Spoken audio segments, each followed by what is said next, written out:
தேனும் பாகும் பருப்பும் இவை நாளும் கலந்தனக்கு நான் தருவேன். கோலம் செய் துங்க கரிமுகத்து தூமணியே நீ எனக்கு சங்கத்தமிழ் மூன்றும் தா. அன்பர்கள் அனைவருக்கும் ஆதித்ய சொர்ணலட்சுமியின் ஆத்ம வணக்கங்கள். இந்த பதிவு மிகச் சிறப்பான பதிவு. வருகின்ற 2026 ஆங்கில புத்தாண்டுக்குரிய சிறப்பான பலன்களை துல்லியமான பலன்களாக காணவிருக்கிறோம். அனைவருக்கும் உளம் கனிந்த ஆங்கில புத்தாண்டு நல்வாழ்த்துக்கள். இந்த 26ஆம் வருடம் எப்படி இருக்கும்னு எல்லாருக்கும் ஒரு ஆர்வம் அப்படின்னு சொல்லலாம். ஏன்னா சென்ற ஆண்டுலாம் நிறைய ஒரு ஃப்ளெக்சிபிள் இல்லாமல் கஷ்டங்களையும் துன்பங்களையும் துயரங்களையும் கடந்து வந்திருக்கும். பெரும்பாலுமே அதில் எப்படின்னா ஒரு 75% கொஞ்சம் கஷ்டம், ஒரு 75 பேர் கொஞ்சம் பாசிபிளாக வந்திருப்பாங்கன்னு சொல்லலாம். இந்த வருடம் எப்படிமா இருக்கும்? ஏன்னா இதனுடைய கூட்டுத்தொகை பார்த்தீங்கன்னா 1 வரும். 2026 மொத்த கூட்டுத்தொகை நம்மளுக்கு 3 என்ற குருவுடைய ஆதிக்கத்தில் வரும். அதே போல் தமிழ் வருடமும் 40வது வருடமான பராபவ வருடம் நம்மளுக்கு சித்திரை மாதம் ஆரம்பிச்சிடும் சொல்லலாம். இந்த வருடங்கள் நம்மளுக்கு எப்படி இருக்கும் அப்படின்றவங்களுக்குலாம் ஓரளவு நம்மளுக்கு ஒரு ஏற்றத்தாழ்வுகளோட கொஞ்சம் அனைத்து விதமான ஒரு சூழலையும் கொஞ்சம் நெருக்கடியாக கடந்து வரா மாதிரி இருக்குது. நம்ம சமுதாயத்துலேயும் சரி, டே டு டே லைஃப்லேயும் சரி, உலக லெவல்லையும் சரி, நம்ம எப்படி இதெல்லாம் கடந்து வரலாம் அப்படின்னு பார்க்கும்பொழுது எப்பயும் நம்மளுக்கு சிம்மத்தில் கேதுவும் கும்பத்தில் ராகுவும் இருக்கும்பொழுது கோச்சாரத்தில் நமக்கு சூரியன் கேந்திரங்களில் வரும்பொழுது மிகப்பெரிய அதிரடியான அரசியல் மாற்றங்கள் உலக தலைவர்களுக்கெல்லாம் ஒரு பெரிய ஒரு நெருக்கடிகள் இக்கட்டான சூழல்கள்லாம் ஏற்படுறது. ஏற்கனவே பார்த்தீங்களா ட்ரம்ப் என்ன போடுறாருன்னு. அதுக்கப்புறம் பார்த்தீங்கன்னா குருவானவர் இப்போ காற்று ராசியில் இருக்கிறவர் பிரளய ராசியில் வருவார். ஏற்கனவே நமக்கு சனி பிரளய ராசியில் அமர்ந்திருக்கிறார். இங்கே சனியும் குருவும் வேற பார்த்து கொண்டு வாங்க அப்படின்னு சொல்லலாம். அப்போ எப்படி இருக்கும்? இன்னும் புகழ்பெற்ற செலிபிரிட்டிஸ், அரசியல் தலைவர்கள், அது மட்டும் இல்லாமல் ஒரு சினிமா துறையை சார்ந்தவர்கள், கலைத்துறையை சார்ந்தவர்கள் அப்படின்றவங்களுக்கெல்லாம் நல்ல ஒரு ஆரோக்கியம், அதே போல் அவங்க ஒரு பாதுகாப்பாக சேஃப்டியாக இருக்கணும். எப்படியாவது அவங்களுக்குடைய ஒரு உயிருக்கு பாதுகாப்புக்கு ஒரு பிரச்சனை, ஒரு இக்கட்டான சூழல் இதெல்லாம் வரும் அப்படின்னு சொல்லலாம். விலைவாசி நாளுக்கு நாள் உயருது. அம்மா தங்கம் விலை குறையுமாம்மா? இதுதான் எல்லோருடையும் எதிர்பார்ப்பா இருக்கு. தங்கம் இனிமேல் விலையெல்லாம் குறையணும்னா நம்ம எதிர்பார்க்க வேணாம். இருக்கிற சூழலை இன்னும் நம்ம சிறப்பாக கடந்துடணும். விவசாயம் நல்லா செழிக்கும். அதே போல கால்நடைகள்லாம் ரொம்ப சிறப்பாக இருக்கும், செழிப்பு பெறும். புது புது மருந்துகள் கண்டுபிடித்தாலும் புது புது வியாதிகள்லாம் பெருகும் அப்படின்னு சொல்லலாம். தொழிலாளர்களுக்கு ரொம்ப நசுக்கப்படுவார்கள். தொழிலாளர்கள் தொழில்துறை சார்ந்த ஒரு பிரச்சனைகள், முதலாளித்துவம் தொழிலாளர்களுக்கும் ஒரு போர்க்கொடி தூக்குறது, ஆன்மீகம் அரசியல்வாதிகளுக்கு இடையே ஒரு வாக்குவாதம், காரசார வாக்குவாதங்கள்லாம் நடைபெறுவது, வெயில் காலத்துல மழை பெய்யறதும், அதே போல மழை காலத்துல வெயில் அடிக்கிறதும், இந்த மாதிரி இந்த பஞ்சபூதங்களுடைய இயக்கமே மாறி மாறி இருக்கும். ராகுவுடைய ஆதிக்கம் அதிகமா இருக்கக்கூடிய காலத்துல யாரை நம்புறது, யாரை நம்ம நம்பாம இருக்கிறதுனா ரொம்ப கஷ்டமாயிடும். அதுக்கப்புறம் டிசம்பர் எண்டில் வேற உங்களுக்கு ராகுக்கு இது பயிற்சி ஆகும். அப்ப எப்படி இருக்கும்? இதுக்கு மேல இருக்கும். பெண் குழந்தைகளுடைய பாதுகாப்பு கவனமா இருக்கணும். மிதுன ராசி மிதுன லக்னத்திற்கான பலன்களை காணவிருக்கிறோம். இந்த 26 மிதுனம் உச்சத்தை தொடுன்னு சொல்லலாம். நிறைய எதிர்பார்ப்புகளோடு காத்து கொண்டிருக்காங்க. எங்களுக்கு ஏதாவது ஒரு நல்லது நடக்குமா அப்படின்னு சொல்லிட்டு நிறைய குரு ராசி லக்னத்தில் அமர்ந்து நிறைய கஷ்டங்கள், நோய்கள், இன்னல்கள், இடர்பாடுகள், நிறைய இந்த கேஸ்ட்ரிக் சம்பந்தமான பிரச்சனை, ஒரு செரிமான கோளாறு, ஒரு கல்லீரல் சார்ந்த ஒரு குறைபாடு, இஎன்டி சம்பந்தமான பிரச்சனை, ஒரு பேக் பெயின், வேலை செய்கிற இடத்துல ஒரு தெரியாத வேலையை கொடுத்து நம்மளை போட்டு டார்ச்சர் கொடுத்து இதை பண்ணியே கொடுன்ற மாதிரி ஒரு குறிப்பிட்ட டைமுக்குள்ள இப்படிலாம் பல சிக்கல்களை அனுபவித்த மிதுனத்திற்கு அவங்க எதிர்பார்ப்பதெல்லாம் ஒரு நல்ல ஜீவனம் இருக்குமாங்க. ஏன்னா 7-10 கூடையவர், அவர் பாரகாதிபதியும் கூட. எதுலையுமே ஒரு பிடிப்பில்லாமல் வாழ்க்கை இப்படியே போயிடுமாமா அப்படின்னு எதிர்பார்க்கக்கூடியவர்கள், நிறைய அனுபவங்களை ஃபேஸ் பண்ணக்கூடியவங்க, எல்லாமே செய்வாங்க, நல்லா ஓடி ஓடி செய்வாங்க. ஆனால் வெற்றி மட்டும் இல்லாமல் நிறைய அனுபவ பாடங்களை கற்றுக்கொண்டோன்றவங்களுக்கு இந்த 26 2 வரக்கூடிய குரு இவங்களுக்கு ஸ்தான பலத்தோடு தன குருவாகி அதிரடியாக நல்ல ஒரு செயல்களை எல்லாம் செய்யவிருக்கிறார் அப்படின்னு பார்க்கலாம். அவங்களுக்கு நல்ல ஒரு உத்தியோகத்தை தான் கொடுக்க போகிறார்.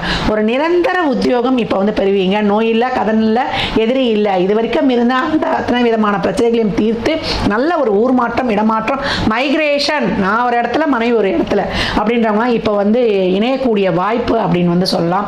நல்ல தொழிலை முதலீடு செய்வது, பிஸ்னஸில் நல்லா ஒரு விஸ்தாரப்படுத்துவது, உலகளாவிய சந்தையில் உங்களுடைய பேர் புகழ் பரவுவது. இது வரைக்கும் சனி அர்த்தாஷ்டம சனி, அஷ்டம சனி இப்படிலாம் நாங்கள் கஷ்டப்பட்டோம், இப்போ எங்களுக்கு ஒரு வீடியோ இருக்குமான்றது 10ல் இருக்கக்கூடிய சனி உங்களுக்கு இந்த காலகட்டம் கண்டிப்பாக ஒரு தொழில் முன்னேற்றத்தை கொடுப்பார்னு சொல்லலாம். நேரம் காலம் பார்க்காமல் உழைப்ப மட்டுமே உங்களுடைய விடாமுயற்சி விஸ்வரூப வெற்றியை கொடுக்குன்னு சொல்லலாம். முயற்சி, பயிற்சி, மகிழ்ச்சி, அதுதான் இப்பொழுது மிதனத்திற்கு ஏற்பட போகுது அப்படின்னு சொல்லலாம். இது வரைக்கும் பணமே இல்லாதவங்களாம் இப்போ கட்டு பணத்தை கையில் பார்ப்பீங்க. மாணவர்கள்லாம் இப்போ வாய் விட்டு நல்லா படிக்கணும். நீங்கள் நல்லதை சொல்ல சொல்ல, நல்லதை பேச பேச உங்களுக்கு நடக்கக்கூடிய காரியங்கள் ரொம்ப சிறப்பாகவே இருக்கும். பெண்களுக்கு வீட்டில் சொல்வாக்கு செல்வாக்கு இல்லைன்னா இப்போ உங்களை கூப்பிட்டு நீ சொன்னாதான் அந்த காரியத்தை செய்ய போகிறோம் பண்ணுறோம் அப்படின்னு உங்களுடைய சொல்வாக்கு செல்வாக்கு வந்து பெருகுவது, உங்களுடைய கைமணம் மணக்கும் அப்படின்னு வந்து சொல்லலாம்.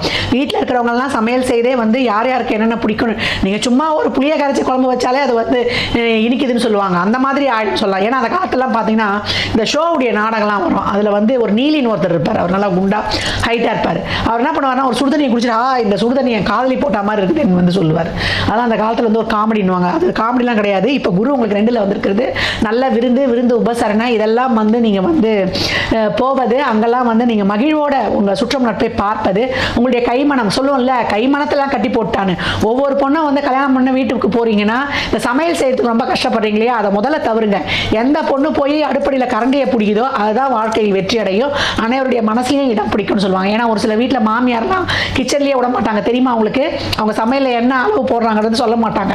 ஏன்னா நம்மளுடைய அதனால தான் அந்த காலத்தில் அந்த கை மனத்தில் செய்யறது, கையில் நம்மளுக்கு நிலாசோறு உருட்டி கொடுக்குறது, அப்போ தான் அன்போடைய பகிர்வு, அன்போடைய பாண்டிங். தாய்ப்பால் கொடுக்குறதே அதனால தான் பிள்ளைக்கு நம்மளோட வந்து ஒரு பாண்டிங் இருக்கணும். இப்போல்லாம் வந்து நம்ம பிள்ளைக்கு எங்கே பால் கொடுக்குறோம், செய்கிறோம், ஸ்பூனை கொடுத்துட்றோம், கையில் உருட்டி கொடுக்குறதுல செய்யறதுல. அதனால தான் அம்மா மேலே பாசல்ல, அப்பா மேலே பாசல்ல, பிள்ளை மேலே பாசல்னா இதுதான் காரணம். குடும்பமாக உட்காந்து சாப்பிட்றது கிடையாது.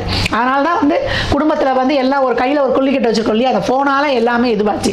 அதெல்லாம் சாப்பிடும்போது சாப்பாட்டில் கவனத்தை வச்சு சாப்பிடுங்கன்னு அதெல்லாம் நம்ம ஐம்புலன்களாலும் உணர்ந்து சாப்பிடும்போது தான் அந்த உணவு நம்மளுக்கு மருந்தாச்சு அப்படின்னு சொல்லலாம்.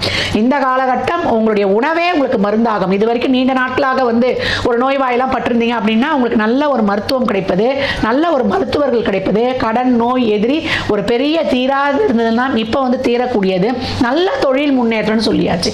நல்ல விருதுகள் அவார்டுகள் இந்த துறையில் இவரை விட்டா வேற யாரும் கிடையாதுன்னு உங்கள் நேம் ஃபேம் பேர் புகழ் அங்கீகாரம் சக்சஸ்ஃபுல் சர்வைவல். இப்போ வாழ்வின் அடுத்திட்டத்தில் இருந்தவங்க கூட இப்போ ரொம்ப உயர்வான நிலைக்கு இருப்பான். ஆன்லைன் வர்த்தகம் ட்ரேடிங் இதெல்லாம் வந்து உங்களுக்கு ரொம்ப அருமையாக கைக்கிடக்கூடிய அட்டகாசமான காலம்னு சொல்லலாம். நல்லா வந்து ஒரு முதலீடுகளை செய்து கொள்வீங்க. தொழிலை வந்து விரிவுபடுத்துவது, நல்ல வீடு வண்டி வாகன யோகங்கள் அமைவது. நிறைய கஷ்டப்பட்டோம், நாங்கள் பட்ட கஷ்டத்துக்கு அளவே இல்லை. 8ஆம் இடம் தான் அசிங்கம் அவமானம் நமக்கு எல்லாத்தையுமே சொல்கிறது. அந்த இடத்துல வந்து இப்போ இறைவனுடைய பார்வைப்பட்டு உங்களுக்கு மயிலிறகால் இடம் தடவி உங்களுடைய சொல்வாக்கு செல்வாக்கையும் பெருக வைக்க போகிறார்.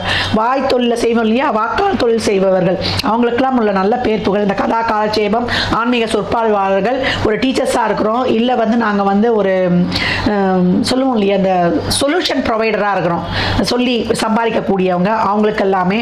அதே போல் உணவு தொழிலில் இருக்கிறவங்க, அந்த கட்டிட வேலை செய்பவர்கள், நம்ம மருத்துவர்கள், நம்மளுடைய ரியல் எஸ்டேட் பண்ணுறவங்க, நிதித்துறை நீதித்துறையில் இருப்பவர்களுக்கு, நம்ம அன்றாடம் வந்து காய்கறி மளிகை கடையில் இருக்கிறவங்களுக்கு எல்லாமே இந்த காலகட்டம் ரொம்ப உயர்வான ஒரு நல்ல முன்னேற்றம் அப்படின்னு வந்து சொல்லலாம். விவசாயம் நல்லா செழிக்கும்.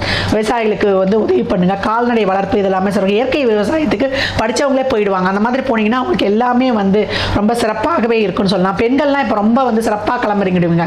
உங்களுக்காக எந்த லைம் லைட்டில் வரணுமோ தாராளமாக வரலாம். ஒரு சின்னதாக ஒரு ஆரம்பிப்பீங்க, ஒரு துவக்கம், அது வந்து மிகப்பெரிய வந்து ஒரு என்டர்பிரனராக உங்களை வர வைத்திடும் அப்படின்னு சொல்லலாம். காதல் இனித்து கற்கண்டாய் தித்தித்து பெற்றோர்களுடைய சம்மதம்லாம் இப்போ கேட்டு வாங்கிக்கலாம். வேற கேஸ்டில் பண்ணுறோமா, வேற மதமே ரிலீஜனே தாண்டி போயாச்சு அப்படின்றவங்களாம் இப்போ ரொம்ப சிறப்பாக பண்ணிக்கலாம். ஒரு சிலர் வெளிநாட்டு இங்கிலீஷ்காரெல்லாம் கல்யாணம் பிடிப்பாங்க, பொண்ணை பையனை, அதெல்லாம் கூட இப்போ நடக்கும். அதெல்லாம் வந்து இப்போ நடக்கக்கூடிய வாய்ப்புகள், கலாச்சார மாற்றங்கள்லாம் ஏற்படுவதெல்லாம் ரொம்ப அருமையாக இருக்கும். மிதுனம் அனைத்துலையுமே வந்து களை கட்டும் அப்படின்னு வந்து சொல்லலாம். நல்ல வந்து ஒரு முன்னேற்றம் அவங்களுக்கு ஏற்படும். தொழில், திருமணம், வேலைவாய்ப்பு, குழந்தை பாக்கியம், படிப்பு, ஏற்றுமதி இறக்குமதி சார்ந்த துறைகள் எல்லாத்துலேயுமே ஒரு அப்லிப்ட் அப்படின்னு வந்து சொல்லலாம். வாழ்க்கையில் எங்கேயோ ஒரு அடித்தட்டு மட்டில் இருக்கும் அப்படின்றவங்களுக்கெல்லாம் இப்போ வந்து டேக் ஆஃப் அப்படின்னு வந்து சொல்லலாம். அருமை. இப்போ வந்து நீங்கள் இந்த வருடம் முழுவதும் சொல்லக்கூடிய மந்திரம் என்னன்னு கேட்டிங்கன்னா, ஓம் விக்ன ராஜாய நமக. இதை கேட்ட மாத்திரத்திலே கமெண்ட் பண்ணும்போது உங்களுக்கான வாழ்வில் ஒரு புது மாற்றம் உண்டாகும் அப்படின்னு வந்து சொல்லலாம். மிதுனம் வழிபட வேண்டிய தெய்வம் யாருன்னு கேட்டிங்கன்னா, மயான கொல்லையில் இருக்கக்கூடிய அந்த அம்மன் வழிபாடு. எங்கெல்லாம் வந்து மசான கொல்லைன்னு சொல்லுவோம் இல்லையா, நம்மளுக்கு இந்த மாசி மாதத்தில் வருமே, அந்த மாதிரி இருக்கக்கூடிய இந்த அங்காள பரமேஸ்வரியோ இல்லை மாசாணி அம்மனையோ வழிபடுவது, அந்த மாதிரிலாம் எங்கள் ஊர் பக்கம் எதுவும் தென்படலாமா அப்படின்றவங்கெல்லாம் உங்கள் வில்லங்களுக்கு அருகில் இருக்கக்கூடிய பாம்பை குடையாக கொண்டிருப்பாங்க இல்லையா, அம்பாள் வழிபாடு செய்வது 1000 கண்ணுடையால் உங்களை வந்து ஓடோடி வந்து அரவணைத்திருவாள் அப்படின்னு வந்து சொல்லலாம். அந்த அளவுக்கு ரொம்ப அருமையான பலன்கள் அப்படின்னு. மிதுனம் வந்து ஒவ்வொரு ஞாயிறு, செவ்வாய், நம்மளுக்கு வெள்ளி 3 நெய் தீபங்கள் ஏற்றி வழிபடும் பொழுது அனைத்து வகையிலுமே சிறப்பான ஏற்றங்களை காணும். அது மட்டும் இல்லை, நேரம் கிடைக்கும் போதெல்லாம் ஓம் நம சிவாயா சொல்லுவதும் உங்களுக்கு ரொம்ப சிறப்பு. அன்னதானம் புதன்கிழமையிலையோ இல்லை நீங்கள் பிறந்த கிழமையிலையோ தரும் பொழுது மிகச் சிறப்பான மாற்றங்களையும் ஏற்றங்களையும் கண்கூடாய் காணும். மிதுன ராசி லக்னத்திற்கு நல்வாழ்த்துக்களை தெரிவித்துக் கொள்கிறேன்.